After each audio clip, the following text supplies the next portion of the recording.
توجہ کو، تو جو حقائق سامنے آتے ہیں، وقت کم ہو رہا ہے تو میں جلدی ذرا کروں گا۔ ان میں سے نمبر 1 ایران ہے۔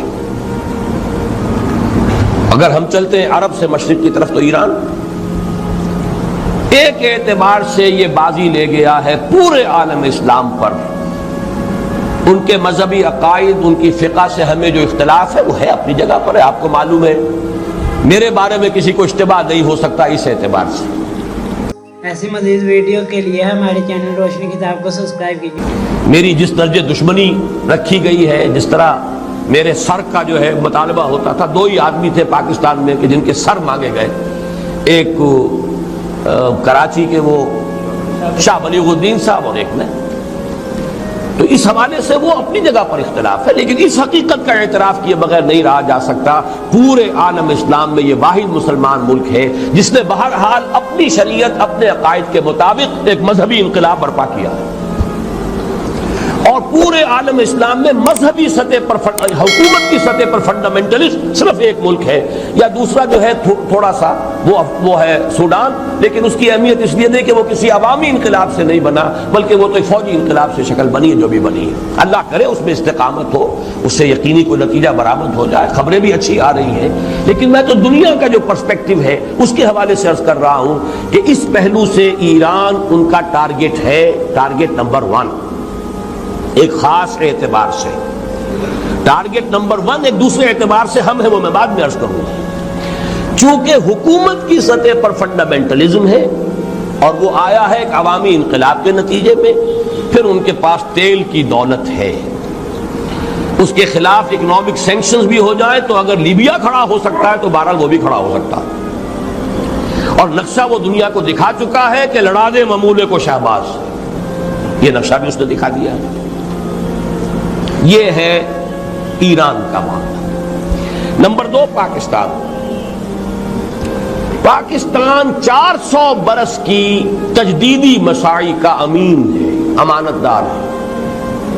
پورے ہندوستان میں مجدد الفسانی رحمۃ اللہ علیہ، شاہ ولی اللہ دہلوی رحمۃ اللہ علیہ، سید احمد بریلوی رحمۃ اللہ علیہ، ان کا جہاد، پھر اس 20ویں صدی عیسوی میں یا 14ویں صدی ہجری میں علامہ اقبال جیسا مفکر، مولانا مودودی جیسا مصنف، مولانا الیاس جیسا مبلغ، شیخ الہند جیسا مجاہد حریت، پورے عالم اسلام میں ان کا پیرلل کوئی موجود نہیں۔ یہ 400 سال کی تاریخ ہے، اس کی امانت، اور اس کے نتیجے میں یہاں کے مڈل کلاس میں فنڈامنٹلزم کا ایک نیوکلیس ہے، اگرچہ حکومت کی سطح پر کوئی پیش رفت نہیں ہو سکی آج تک، بلکہ اب تو پسپائی ہو رہی ہے، اب پیچھے ہٹ رہے ہیں۔ وہ ہمارے ان سیاسی جو بھی زعماء ہیں، جو جماعتیں ہیں، ان کی غلطی اور الیکشن ہی کو واحد میدان بنا کر اس کے اندر اپنا سارا وقت و توانائیاں اور قوتیں ضائع کر دینا، یہ ہے در حقیقت جس کا کہ یہ صدا مل رہی ہے کہ اس اعتبار سے تو پسپائی کی طرف ہے معاملہ، کسی پیش رفت کی طرف نہیں ہے۔ لیکن باہر والے تو دیکھتے ہیں نا کہ اندر کیا کچھ مواد موجود ہے۔ اگر مڈل کلاس میں وہ فنڈامنٹلزم کا بارود موجود ہے تو کسی بھی وقت اس کے اندر جو ہے وہ کوئی دھماکہ ہو سکتا ہے۔ دوسری بات جو ان کے لیے ایک اعتبار سے ٹارگٹ نمبر 1 ہمیں بنا رہی ہے، وہ ہمارا ایٹمک نو ہاؤ ہے، پورے عالم اسلام میں اور کسی کے پاس نہیں۔ اسلامی بم اگر بنے گا تو یہی بنے گا۔ یہ ہے مختلف اسباب جس کے بنا پر ایران اور پاکستان کو آپ بریکٹ کر لیجئے، یہ اس نیو ورلڈ آرڈر یا آج کی میری گفتگو کے حوالے سے یہودی اور عیسائی گٹھ جوڑ کا جو ٹارگٹ نمبر 1 ہے، ایک اعتبار سے ایران ہے، ایک اعتبار سے پاکستان ہے۔ مومن سب آپس میں بھائی بھائی، فَأَصْلِحُوا بَيْنَ أَخَوَيْكُمْ، اس کا پہلا تقاضا یہ کہا گیا کہ اگر تمہارے 2 بھائیوں میں اختلاف ہو جائے کرے تو اصلاح کر دیا کرو، اصلاح کرا دیا کرو، صلح کرا دیا کرو۔ فاتقوا اللہ، اللہ کا تقوی اختیار کرو۔ یعنی ان ڈفرنس کی روش صحیح نہیں ہے، بھئی میں کیا کروں یہ جانے، آپس میں اپنا معاملہ جانے۔ اب میں اگر ایک کی بات کروں گا تو دوسرا ناراض ہو جائے گا، دوسرے کو میں حق پر قرار دوں گا تو پہلا ناراض ہو جائے گا، تو میں تو اس میں نہیں آتا۔ نہیں، یہ بہت غلط ہے، بہت غلط ہے، بہت غلط ہے۔ اہل ایمان کا فرض ہے یہ مسلمان بھائیوں میں آپس میں اگر کوئی اختلاف ہو رہا ہے، کچھ اب کلش ہو گئی ہے تو اسے رفع کرے، مصالحت کرائے، صلح کرے۔ اس کے بعد پھر 6 احکام آئے وہی لا والے. اہل ایمان تم میں سے کوئی مرد کچھ دوسرے مردوں کا تمسخر نہ کیا کرے، مذاق اڑانا، استہزاء. ہو سکتا ہے کہ جن کا مذاق اڑایا جا رہا ہے وہ مذاق اڑانے والوں سے بہتر ہو اللہ کی نگاہ میں.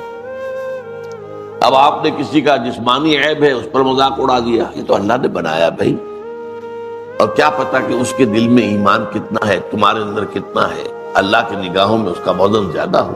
لہذا تمسخر نہیں، استہزاء نہیں. لا یسخر قوم من قوم عسى ان یکونوا خیرا منهم. اور چونکہ یہ مرض خواتین میں زیادہ ہوتا ہے لہذا دوہرا کرنا ہے. ولا نساء من نساء، اور نہ ہی کوئی عورتیں دوسری عورتوں کا مذاق اڑائیں اور تمسخر کریں. عسى ان یکن خیرا منهن، ہو سکتا ہے سوچے کہ جن کا مذاق اڑا رہی ہو وہ بہتر ہو اللہ کے نزدیک تم سے. ان کے لباس کے اوپر فطرہ چست کر دیا، کوئی وقت کے فیشن کے مطابق نہیں ہے، ایک کوئی اور شکل ہے. تو یہ چیزیں ہوتی عورتوں میں زیادہ ہے مردوں سے. ورنہ عام طور پر صرف مذکر کے صیغے میں ایک بات آ گئی تو وہ مردوں سے بھی خطاب ہو گیا، عورتوں سے بھی ہو گیا. لیکن جہاں خاص معاملہ عورتوں کا ہو تو وہاں پر اس کو دوہرا کر لاتے. وَلَا تَلْمِزُوا أَنفُسَكُمْ، ایک دوسرے کو الزام نہ لگایا کرو، بہتان تراشی نہ کیا کرو، عیب چینی نہ کیا کرو.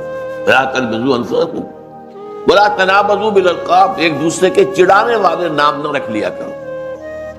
اب یہ جو ہے یہ بھی بہت بری بات ہے. آپ نے کسی وہ اپنی جگہ پر فرض کیجئے کوئی لوگ اپنے آپ کو اہل حدیث کہتے ہیں یا سلفی کہتے ہیں، آپ نے ان کو وہابی کہہ دیا. اب یہ چیز جو ہے تکلیف دہ ہے ان کے لیے، آپ کیوں اس کا معاملہ کرتے ہیں؟ ایسا نہ کریں. جماعت اسلامی کے لوگ ہیں، مودودی ہیں، اب یہ بھی کوئی صحیح نہیں انداز نہیں ہے آپ کا. یہ تو یہ ہے کہ ان کو وہ جماعت اسلامی کے رکن ہے، آپ اسی اعتبار سے انہیں یاد کریں. وَلَا تَنَابَزُوا بِالْأَلْقَابِ بِئْسَ الِاسْمُ الْفُسُوقُ بَعْدَ الْإِيمَانِ، ایمان کے بعد تو یہ برے نام بھی برے ہیں. عمل تو دور کی بات ہے، یہ زبانی کلامی بھی جو تم بات کر دیتے ہو، تم سمجھتے ہو کہ شاید اس پر کوئی گرفت نہیں ہوگی، اللہ تعالیٰ کے ہاں اس کی بڑی گرفت ہوگی. ہم وہ حدیث پڑھ چکے ہیں، حضرت معاذ سے کہا تھا حضور نے کہ معاذ سکلت کا امک یا معاذ، لوگوں کو جہنم میں اونگھے منہ ڈالنے والی شے اس زبان کی کھیتیوں سے بڑھ کر اور کوئی نہیں ہے. زبان جو ہے کیونکہ بے لگام ہوتی ہے، کہ میں طاقت نہیں لگی، کچھ خرچ نہیں آیا، جو چاہا بک دیا. لیکن ہر لفظ جو ہے تمہارے منہ سے نکلا ہوا وہ یا تو جنت میں جا کے پودا بن جائے گا اور یا جہنم کا کوئی جھاڑ جکاڑ بنے گا جو تمہیں آخرت میں جا کے کاٹنا پڑے گا. اگلی آیت میں فرمایا اہل ایمان ایک دوسرے سے سوء ظن سے کام نہ لو. پہلے ہی سے انسان سمجھے کہ اس میں تو یہ خرابی ہے. بھائی آپ کے پاس کیا ثبوت ہے؟ وہ واقعہ ہو گیا ہے، کچھ ثبوت ہے، اب ٹھیک ہے آپ کوئی رائے قائم کریں. ایسے ہی بغیر کسی ثبوت اور واقعے کے آپ نے ظن قائم کر دیا. ان بعض الظن اسم، بعض جو ہے سوء ظن وہ تو اللہ کی نگاہ میں گناہ بن جاتا ہے، بہت بڑا گناہ بن جاتا ہے. ولا تجسسوا، اور دیکھو ایک دوسرے کی حالات کی ٹو میں نہ رہا کرو. بعض لوگ ہوتے ہیں جیسے مکھی کا کام ہے گندگی میں بیٹھے گی، اس کو اتنی فطرت ہے. کچھ لوگ جو ہیں وہ اس میں رہتے ہیں کھوج میں، اس گھر میں کیا ہو رہا ہے، اس میں کوئی دنگا ہے یا نہیں، فساد ہے کہ نہیں، ذرا سی کوئی اگر مل گئی بات اس کو لے اڑے. یہ ان کا ذوق ہوتا ہے. تو اس طریقے سے کرو گا بھلا تجسس. بلکہ آج ہم جو حدیث پڑھ رہے ہیں اس کے برعکس ہے کہ اگر تمہارے کسی مسلمان بھائی کا کوئی عیب تمہارے علم میں آ جائے تو اس کے اوپر پردہ ڈالو، اسے بیان کرنا، خود تجسس کر کے لوگوں کے عیوب تلاش کرنا، یہ تو بہت بری بات ہے. وَلَا يَغْتَبْ بَعْضُكُمْ بَعْضًا، اور دیکھو ایک دوسرے کی غیبت نہ کیا کرو. کسی مسلمان بھائی کے پیچھے اس کی کوئی برائی بیان نہ کرو. اور پوچھا کہ حضور اگر وہ برائی اس میں ہو تب بھی نہ کرو. فرمایا تبھی تو وہ غیبت ہے، اگر وہ ہے بھی نہیں تو بہتان ہو گیا، پھر تو وہ تو بہت بڑا گناہ ہو گیا. ایک شخص کے اندر ایک عیب ہے، یہ کوئی برائی اس نے کی ہے، اس کے پیچھے اس کا ذکر مت کرو. ہاں سامنے کرو اور اب اس کے اوپر تنقید کرو تاکہ وہ اپنی اصلاح کرے. پیٹھ پیچھے کرو گے یہ غیبت ہے. اور اس کو اتنا برا کہا گیا کہ اَيُحِبُّ أَحَدُكُمْ أَن يَأْكُلَ لَحْمَ أَخِيهِ مَيْتًا، کیا تم میں سے کوئی شخص اپنے مردہ بھائی کا گوشت کھانا پسند کرے گا؟ فَكَرِهْتُمُوهُ، یہ بات تو تمہیں بری لگی بہت. لیکن تم جان لو کہ کسی مسلمان بھائی کی غیبت کرنا اخلاقی سطح پر وہی فعل ہے جو کسی مسلمان بھائی کا گوشت کھانا مردہ. کیوں؟ اس کے دیکھیے کیا اس کے اندر مناسبت کیا ہے. جو مردہ ہے وہ اپنا دفاع نہیں کر سکتا. آپ نے جہاں سے چاہا بوٹی اڑا لی، کوئی دفاع تو نہیں کر سکتا. اسی طرح جو شخص موجود نہیں ہے وہ اپنا دفاع نہیں کر سکتا. وہ موجود ہوتا تو بتاتا بھائی نہیں آپ کو غلط فہمی ہوئی ہے، یہ بات میں نے نہیں کہی ہے، یہ بات میں نے نہیں کی ہے، اس کا یہ پس منظر ہے. وہ کچھ نہ کچھ دفاع کرتا نا. جب وہ ہے نہیں وہ اپنی عزت کا دفاع نہیں کر سکتا، جیسے وہ مردہ جو ہے وہ اپنے جسم کا دفاع نہیں کر سکتا. بار یہ میں نے آپ کو بتایا یہ انداز ہے قرآن کا، جیسے کہ ہمارے کلمے کی بھی ترتیب یہی ہے لا الہ الا اللہ. پہلے نفی، لا الہ نہیں ہے کوئی بھی معبود الا اللہ سوائے اللہ کے. تو منفی کے بعد اسی طرح سورہ بقرہ میں فرمایا گیا وَمَن يَكْفُرْ بِالطَّاغُوتِ وَيُؤْمِن بِاللَّهِ فَقَدِ اسْتَمْسَكَ بِالْعُرْوَةِ الْوُثْقَىٰ. جو شخص طاغوت کا کفر کرے اور اللہ پر ایمان لائے. طاغوت کون؟ جو بھی اللہ سے سرکش ہے، جو بھی اللہ کے باغی ہیں، جو اللہ کے بجائے اپنے آپ کو حاکم سمجھ بیٹھے ہیں، چاہے وہ حاکم فرعون اور نمرود کی شکل میں ہو یا آج کے دور میں عوام حاکم بن بیٹھے جو چاہے قانون بنائیں گے، ہمارے نمائندے جائیں گے بنائیں گے. وہ شراب کو جائز قرار دیں، ہومو سیکسولیٹی کو جائز قرار دیں، ہومو سیکسول میرجز کے جواز کا فتویٰ دیں، بلکہ رجسٹر کریں. ایک مرد شوہر ہے، دوسرا مرد جو ہے وہ بیوی ہے. قانون کی نگاہ یہی ہوگی. کیا ایک عورت شوہر ہے اور ایک عورت کی بیوی ہے؟ قانون کی نگاہ میں تو یہ بات ہوگی. حالانکہ گویا کہ فطرت سے بغاوت کا معاملہ ہے. فطرت سے اللہ نے بنایا عورت کو اور مرد کو، اس کی تخلیق، اس نے جو جسم بنائے ہیں، جو نفسیات بنائی ہے، وہ ایک دوسرے سے بالکل جدا ہے. تو اس حوالے سے تو در حقیقت یہ سب طاغوت ہیں. میرا اور آپ کا جو نفس امارہ ہے وہ بھی طاغوت ہے، کیونکہ ان النفس لامارۃ بالسوء، یہ تو برائی کا حکم دیتا ہے. یہ ہمارے اندر حیوانیت جو ہے یہ تو ادھر ہی چاہے گی. اس زبان کو تو چاہے کھارے چاہیے، چاہے حلال سے ہو چاہے حرام سے ہو.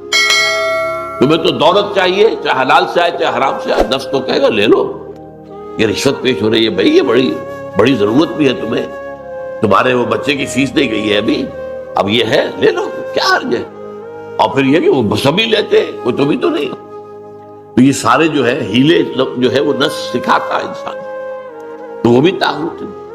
ہمارا نفس طاغوت ہے. اور جیسا کہ میں نے کہا جو بھی اللہ کا باغی ہے وہ در حقیقت طاغوت ہے. آج کے دور میں اسٹیٹ جو ہے، ریاست، a secular state is the biggest طاغوت on earth.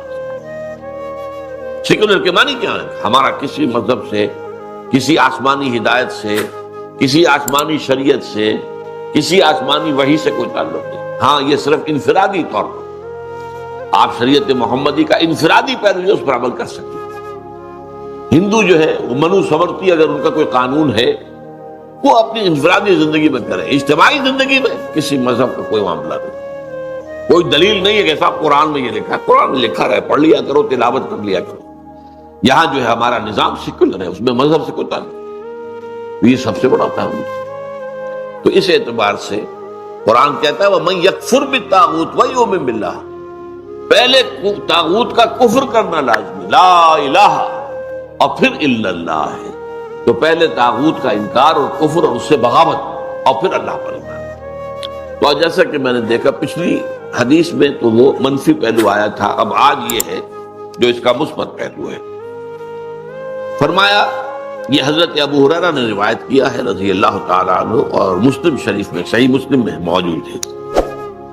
حضور ارشاد فرماتے من نفس عن مومن کربۃ من کرب الدنیا نفس اللہ عنہ کربۃ من کرب یوم القیامہ. جس شخص نے کسی مومن کی دنیا کی سختیوں میں سے، دشواریوں میں سے کسی دشواری اور سختی کو دور کیا، اللہ تعالیٰ قیامت کے دن اس کی سختی اور دشواریوں کے اندر سے کمی کرے گا. یہاں اہل ایمان کے ساتھ اگر حسن سلوک کرو گے اس کا اجر اللہ کے ہاتھ دے گا. اللہ تعالیٰ وہ سختیاں جو ہے یوم القیامہ بڑی شدید جو احوال ہے، وہ جو کہا جاتا ہے روایتی طور پر کہ پسینہ جو ہے وہ گردنوں تک آیا ہوا ہوگا اور سورج جو ہے وہ سوا نیزے پر ہوگا. یہ چیزیں جو ہے بات کو سمجھانے کے لیے.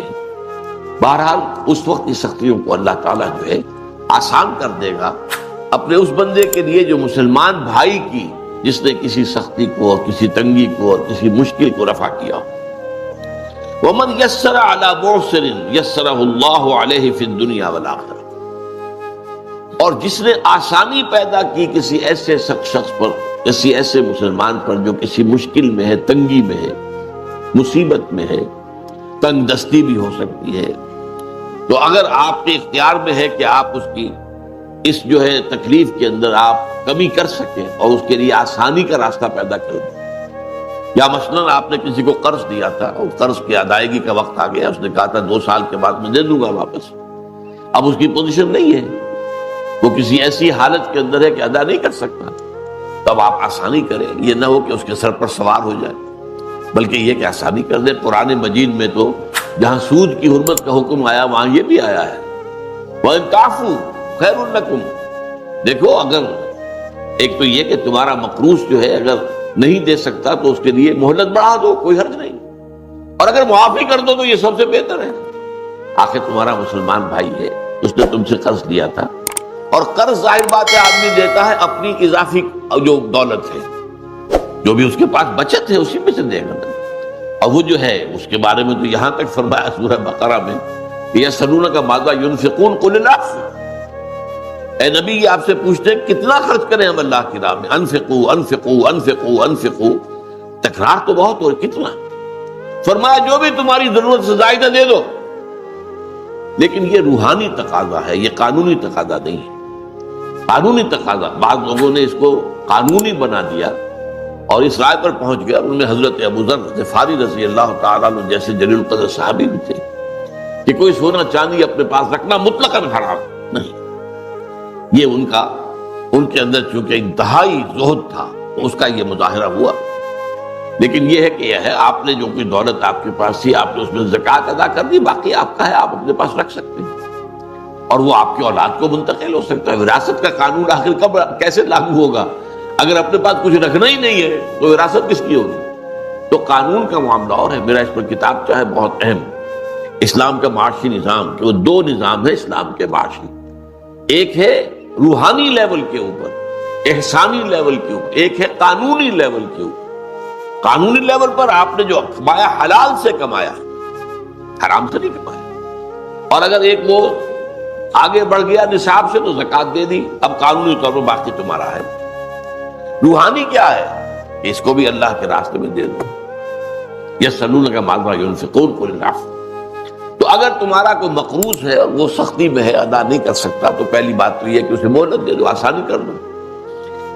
وَمَن يَسَّرَ عَلَى مُعْسِرٍ، اور اگر اس سے بھی آگے جیسا کہ میں نے بتایا سورہ بقرہ میں آیا ہے، اگر معافی کر دو تو تمہارے لیے بہت ہی بہتر ہے، بہت بڑی کمائی، بہت بڑی نیکی بن جائے گی۔ یسر اللہ علیہ فی الدنیا والآخرہ، تو جو شخص اپنے کسی مومن بھائی کی کسی تنگی کو، سختی کو میں نرمی میں بدلے گا تو اللہ تعالیٰ دنیا اور آخرت میں اس کے لیے آسانیاں پیدا کرتے ہیں۔ وَمَنْ سَتَرَ مُسْلِمًا سَتَرَهُ اللَّهُ فِي الدُّنْيَا وَالْآخِرَةِ، اور جس شخص نے کسی مومن کی عیب پوشی کی، ایک عیب ہے آپ کی نظر میں آ گیا ہے، تجسس تو آپ نے نہیں کرنا، خود تو تلاش نہیں کرنا، خود جو ہے اس کے لیے آپ ٹوہ میں لگے رہے، نہیں یہ تو آگے وہ میں نے آپ کو آیت سنا دی، وَلَا تَجَسَّسُوا۔ اب ایک چیز ہے آئی گئی ہے آپ کے سامنے، پردہ ڈالو، یہ نہیں کہ اس کا ڈنڈورا پیٹ دو، اس کا جو ہے لوگوں کے اندر چرچا کر دو، نہیں، اللہ تعالیٰ کو یہ پسند نہیں ہے ان تشیع الفاحشہ، یہ کوئی شے جو ہے وہ شائع ہو جائے، پھیل جائے۔ اگر کوئی چیز ایسی ہے اسے رکھو اپنے پاس، آگے بیان نہ کرو، آگے مت بڑھاؤ اس کو۔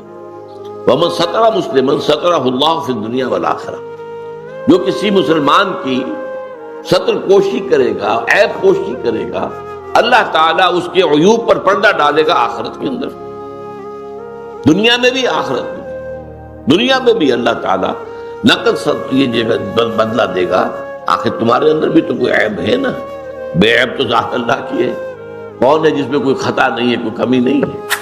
وہ حدیث بھی یاد کر لیجئے، کل بنی آدم خطاؤن و خیر الخطائین التوابون، تمام بنی آدم نہایت خطا کار ہیں، ان خطا کاروں میں بہتر وہ لوگ ہیں جو توبہ کرتے ہیں، پلٹ جائیں، رجوع کریں، گناہ پر اصرار نہ کریں، ڈیرا ڈال کر بیٹھ نہ جائیں.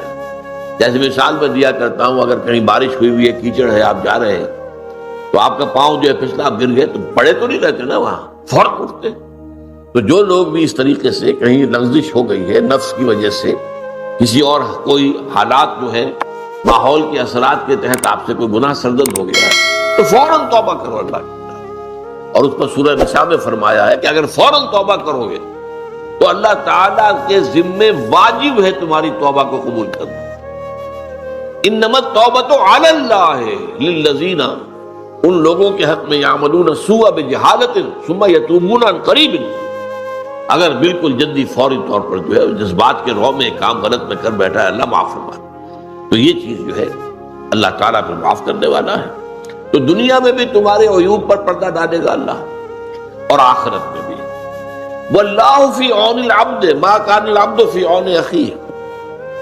اس قدر پیارے یہ جو تعلیمات ہیں آپ اندازہ کیجیے کس قدر عمدہ اور جامع الفاظ کے اندر. اور دیکھو اللہ تعالیٰ اپنے بندے کی مدد میں لگا رہتا ہے. ما کان العبد فی عون اخیہ، جب تک کہ بندہ اپنے بھائی کے کام میں لگا ہوتا ہے. آپ اپنے بھائی کے کام میں لگے ہیں، آپ وقت لگا رہے ہیں، اللہ تعالیٰ آپ کے کام میں لگ جائے گا، آپ کی ضرورتیں پوری کرے گا. اب یہ اونچا درجہ دیکھیے، خدمت خلق ہے، کسی بھائی کی مدد ہے، اس میں وقت بھی لگ رہا ہے. کوئی ایسا شخص ہے جو مظلوم ہے اور وہ آپ سے آ کے کہتا ہے کہ صاحب فلاں حاکم کے پاس جا کر بتائیے میری بات، وہ میری بات تو کوئی سن نہیں رہا ہے. تو اگر اس کی بات حق ہے اور آپ جا کر جو ہے شفاعت کرتے ہیں، اس کی سفارش کرتے ہیں، یہ شفاعت حسنہ کہلاتی ہے. اس میں بڑا اجر و ثواب ہے. اب آپ جائیں گے اس کے ساتھ اور جا کر اپنا وقت لگائیں گے تو ظاہر بات ہے کہ اس پر آپ اس کی مدد میں جا رہے ہیں نا. تو اب اتنے عرصے تک آپ کے سارے کام اللہ سنبھال لے گا. من واللہ فی عون العبد ما کان العبد فی عون اخیہ. جیسا کہ ایک واقعہ آتا ہے بہت مشہور. مکے میں ایک شخص آیا، وہ تاجر تھا. ابو جہل نے اس سے کچھ مال وال خریدا، بہت پیسے نہیں دیے. اب وہ بیچارہ فریاد کرتا پھر رہا ہے. تو وہ آیا، ایک جگہ پر سردار بیٹھے ہوئے تھے بہت سے، ان کے پاس گیا، فریاد کی کہ دیکھیں ابو جہل جو ہے میری رقم نہیں دے رہا. انہیں شرارت سوجی کہ دیکھیں تماشا دیکھتے ہیں. اس نے کہا دیکھیں وہ شخص جو وہاں پر نماز پڑھ رہا ہے نا، اس کے پاس جاؤ، وہ تمہارا مال دلوا سکتا. وہ حضور تھے صلی اللہ علیہ وسلم. اب حضور کا تو کٹر دشمن ہے ابو جہل. اس نے جا کر اپنی بات کی، حضور چل پڑے. ابو جہل کے دروازے پر جا کر دستک دی، وہ باہر آیا، فرمایا اس کا مال ادا کر دو. وہ فوراً گیا، خاموشی کے ساتھ جا کے بیٹھ گیا. تو یہ روب تو اللہ تعالیٰ نے نصرت تو بالرعب، حضور فرماتے ہیں اللہ نے میری مدد کی ہے روب کے ساتھ. اب ظاہر بات ہے کہ آپ کے چہرہ مبارک کا جو بھی روب پڑا ہے اس کے اوپر اس نے چوں نہیں کی، لا کے دے دیا. اب یہ بھی ہے نا ایک بندے کی آپ مدد کے لیے اس کے ساتھ چلے اور اس کے بعد جا رہے ہیں جو آپ کا دشمن ہے، تاکہ کم سے کم اس مظلوم کا جو ہے اس کی کوئی داد رسی ہو جائے. واللہ فی عون العبد ما کان العبد فی عون اخیہ. اب جو حدیث کا ٹکڑا آ رہا ہے یہ یوں سمجھیے کہ جس کام میں میں نے اپنی زندگی کے 50 برس لگائے، ویسے تو اس سے زیادہ لمبا عرصہ ہے. میں جب میڈیکل کالج میں پڑھتا تھا 49 سے 54 تک، 1949 سے 1954 تک 5 برس کا 5 سال کا کورس ہوتا ہے ایف ایس سی کے بعد. اس زمانے میں میرا درس قرآن ہوتا تھا، پسند کیا جاتا. وہ مناسبت اللہ نے عطا فرما دی تھی. لیکن اس کے بعد تو آپ کو معلوم ہے کہ پھر تو میرا زندگی کا جو ہے اصل کام یہ رہا، قرآن پڑھنا پڑھانا، سمجھنا سمجھانا، سیکھنا سکھانا، عام کرنا.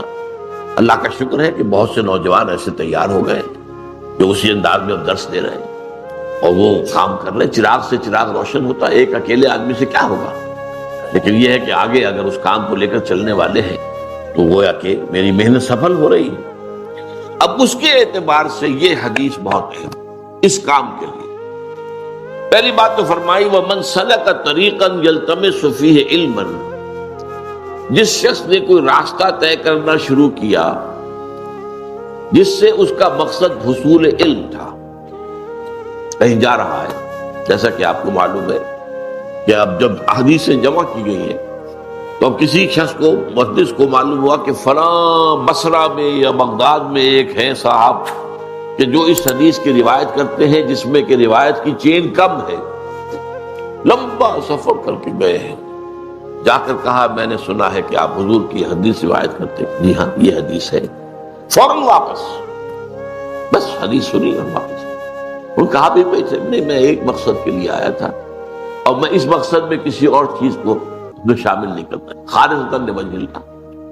تو ظاہر بات ہے کہ علم کے حصول کے لیے، پھر بعد میں ظاہر بات ہے کہ لوگ سفر کرتے تھے، جاتے تھے مراکز علمی میں، اور آپ کو معلوم ہے شیخ عبد القادر جیلانی رحمۃ اللہ علیہ کو جب ان کی والدہ نے روانہ کیا تھا حصول علم کے لیے، تو کچھ اشرفیاں ان کی جو صدری تھی، یہ واسکٹ جو ہم پہنتے ہیں اس کی اندر سیدھی تھی کہ یہ وقت آئے گا تو کسی کو ضرورت آئی۔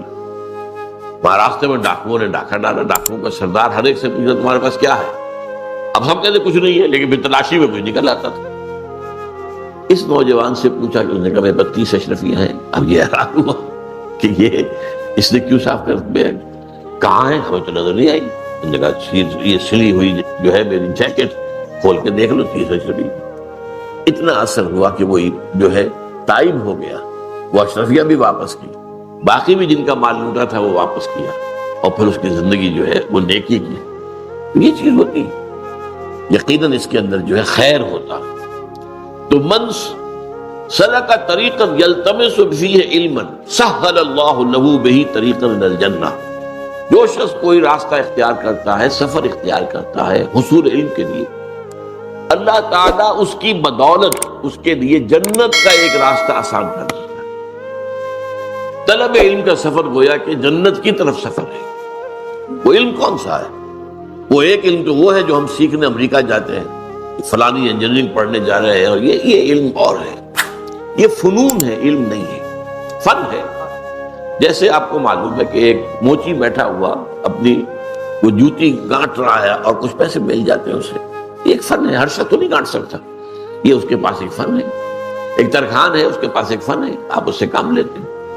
یہی معاملہ ایک بڑے سرجن کا ہے، وہ بھی کیا کرتا ہے، جسم کو چیرا ہے اس میں سے کوئی چیز غلط نکال دی پھنسی دیا، اور یہی ہے نا، یہ فنون ہے، ڈاکٹری ہو، انجینئرنگ ہو، علوم نہیں ہے، یہ فنون ہے، فن ہے۔ علم تو کیا ہے؟ علم تو اللہ کی کتاب ہے، علم رسول کی سنت ہے صلی اللہ علیہ وسلم، یہ علم ہدایت۔ در حقیقت علم کیا ہے؟ علم ہدایت۔ تو اس حوالے سے جو شخص بھی اس حصول علم کے لیے، ہدایت کے علم کے حصول کے لیے سفر کرتا ہے، اللہ تعالیٰ اس سفر کے بدولت، اس کے صدقے میں اس کے لیے جنت کا سفر آسان کر دیتا ہے۔ اب سنیے وہ حدیث، وَمَجْتَمَعَ قَوْمٌ فِي بَيْتٍ مِّن بُيُوتِ اللَّهِ، اور کبھی ایسا نہیں ہوتا کہ کچھ لوگ اللہ کے گھروں میں سے کسی گھر میں جمع ہوں، کس کام کے لیے؟ یتلون کتاب اللہ، اللہ کی کتاب کی تلاوت کرنے کے لیے، وَيَتَدَارَسُونَهُ بَيْنَهُمْ، آپس میں ایک دوسرے کا درس دینے کے لیے۔ ایک تو درس ہمارا ہوتا ہے، یہ مونولوگ ہے، اس لیے کہ بتانا پڑتا ہے، یہ عربی ہے، اس کے یہ معنی ہے، اس کا یہ ہے، یہ ترکیب ہے، یہ ترجمہ ہے، پھر اس کا مفہوم۔ ایک ہوتا ہے کہ آپ ایک اسٹڈی سرکل بنا کر بیٹھ جائیں، ایک آیت پڑھی، بھئی آپ نے کیا سمجھا اس سے، آپ نے کیا سمجھا، آپ نے کیا سمجھا۔ اور یہ بھی ہوتا ہے بعض اوقات، یہ میں نے دیکھا ہے، انگلینڈ میں دیکھا 1970 کے دسمبر میں، کہ وہاں جو ایک ہاسٹل تھا، جو پاکستانی لڑکوں کا ہاسٹل تھا، وہاں یہ ہوتا تھا جمعے کے بعد بیٹھتا تھے لڑکے، اور وہاں کے لڑکے کون سے تھے؟ ایک پی ایچ ڈی کر چکے، دوسرا کر رہے ہیں، یا ایک M A M S C کر کے آ کے پی ایچ ڈی کر رہے ہیں۔ وہ تھے، وہ کوئی پرائمری کے یا ہائی اسکول کے تو نہیں تھے۔ اب وہ کیا کرتے تھے؟ حلقہ بنایا ہے، بیٹھے ہیں، ایک رکوع جو ہے قرآن کا آپ نے پڑھا، آپ نے غلطی کی تو اس کو تصحیح کر دی گئی، وہی رکوع دوسرے نے پڑھا، تیسرے نے پڑھا، تاکہ تجوید صحیح ہو جائے۔ پھر ان کے ذمہ یہ ہوتا تھا کہ تم فلاں تفسیر پڑھ کے آنا، تم فلاں تفسیر پڑھ کے آنا، تم فلاں تفسیر پڑھ کے آنا، تم فلاں تفسیر، اور اپنا اپنا بیان کر۔ تو اسے ہم کہیں گے اسٹڈی سرکل۔ یہ تدارس ہے، ایک ہے درس اور یہ ہے تدارس۔ تو فرمایا کہ جب وہ اللہ کے گھروں میں سے کسی گھر میں جمع ہوں اللہ کی کتاب کو پڑھنے کے لیے اور آپس میں باہم ایک دوسرے کو سمجھنے سمجھانے کے لیے، تو کیا ہوتا ہے؟ الا نزلت علیہم السکینہ، ان پر سکینت نازل ہوتی ہے، اللہ کی طرف سے سکون، اطمینان، جو ایمان کا اصل حاصل کیا؟ امن. امن ایمان سے ہے. اسی لیے جب نیا چاند دیکھتے تھے حضور، مہینے کا نیا چاند، تو کیا کہتے تھے؟ اللہم اہلہ علینا بالامن والایمان والسلامت والاسلام. اے اللہ، یہ جو چاند تو نے طلوع فرمایا ہے ہم پر، اس سے جو مہینہ شروع ہو رہا ہے، اس میں ہمارے لیے امن اور ایمان اور سلامتی اور اسلام. سلامتی اسلام سے ہے، امن ایمان سے. امن ایک داخلی کیفیت ہے، سلامتی ایک معاشرتی معاملہ. سلامتی ہو، امن ہو، یہ باہر کا امن جو ہے یہ سلامتی ہے، تاکہ کسی کو کسی سے نقصان نہ پہنچے، کوئی کسی کو قتل نہ کر رہا ہو، کوئی کسی کا مال نہ چھین رہا ہو، ایک دوسرے کے لیے سلامتی بن جائے. سلامن سلاما قیلن سلامن سلاما. اور حضور نے فرمایا افشوا السلام بینکم، اپنے مابین سلام کو عام کیا کرو. اسی لیے سلام میں سبقت جو کرتا ہے اسے اجر زیادہ ملتا ہے. اور اگر جو ویسے تو یہ آداب تو یہ ہے کہ چھوٹے بڑوں کو سلام کرے، لیکن اگر کہیں بڑا چھوٹے کو سلام کرے تو دگنا ثواب مل جائے گا. اور فرض کیجئے کہ اس چھوٹے کو ایک طرح کی تعلیم ہو جائے گی، ادب کی تعلیم ہو جائے گی کہ بھائی سلام کرنا چاہیے، تو ہر مسلمان کو سلام کرو. ایک حدیث میں بڑے پیارے الفاظ آئے، لن تدخلوا الجنۃ حتی تؤمنوا ولا تؤمنوا حتی تحابوا افلا ادلکم علی شیء اذا فعلتموه تحاببتم افشوا السلام بینکم. دیکھو تم ہرگز جنت میں داخل نہیں ہو سکو گے جب تک کہ مومن نہ ہو. ٹھیک بات ہے. اگلی بات، اور ہرگز مومن نہیں ہو سکو گے جب تک آپس میں محبت نہ کرو. یہ اب آج کی حدیث سے متعلق کتنا زبردست مضمون آ گیا. لن تدخلوا الجنہ حتی تؤمنوا ولا تؤمنوا حتی تحابوا، حب سے آپس میں ایک دوسرے سے محبت کرو.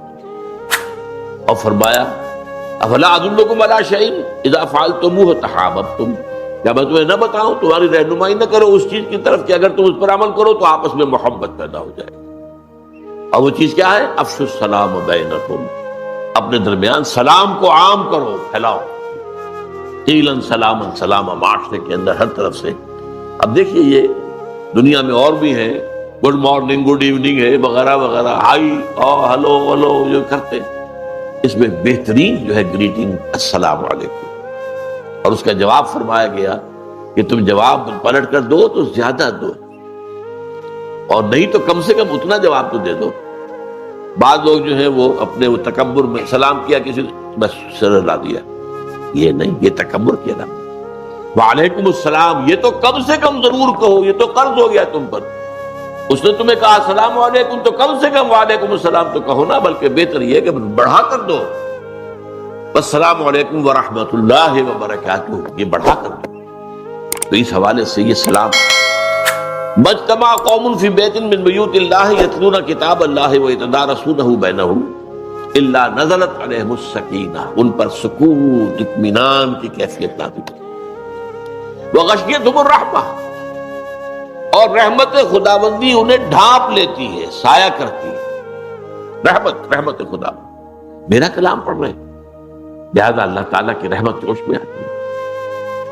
میری باتیں سمجھنے کی کوشش کر رہے ہیں، میرے کلام کو سمجھنے اور سمجھا رہے ہیں. وحفتہم الملائکہ، تیسری بات، سکینت نازل ہو رہی ہے، رحمت ان کے اوپر چھا جاتی ہے، ڈھانپ لیتی ہے، اور فرشتے ان کے گرد گھیرا ڈال لیتے ہیں، چاروں طرف فرشتے. حفتہم الملائکہ. اور سب سے اونچی بات آپ سنیے، وَذَكَرَهُمُ اللَّهُ فِي مَنْ عِندَهُ، اللہ ان کا ذکر کرتا ہے ان کے سامنے جو اس کے پاس ہے. پاس کون ہے؟ ملائکہ مقربین. ملائکہ کے بھی تو درجے ہیں نا. ایک ملائکہ جو ہے وہ دنیا کے ملائکہ یہاں کے انتظام انسلام میں لگے ہوئے ہیں. ایک ملائکہ مقربین ہے جو اللہ تعالیٰ سے نہایت قرب رکھتے ہیں. ایک وہ 8 فرشتے ہیں جو اللہ کے عرش کو تھامے ہوئے ہیں. تو آپ فرشتوں کے اندر بھی تو حفظ مراتب کا معاملہ ہے، کس کا کیا رتبہ ہے، کس کا کیا رتبہ ہے، جبرائیل کا کیا رتبہ ہے. اس لیے جو اس کے پاس ہیں ان میں اللہ ذکر کرتا ہے. دیکھو میرے بندے، اور بات کہنے کی کیا ہے، دیکھو تم کہتے تھے یہ آدم جو ہے اللہ تو یہ جو بنا رہا ہے یہ تو خونریزی کرے گا، یہ تو فساد مچائے گا. دیکھو میرے بندے، کیا ان کے کوئی دنیاوی غرض ہے اس وقت؟ ایسی مزید ویڈیو کے لیے ہمارے چینل روشنی کتاب کو سبسکرائب کیجیے اور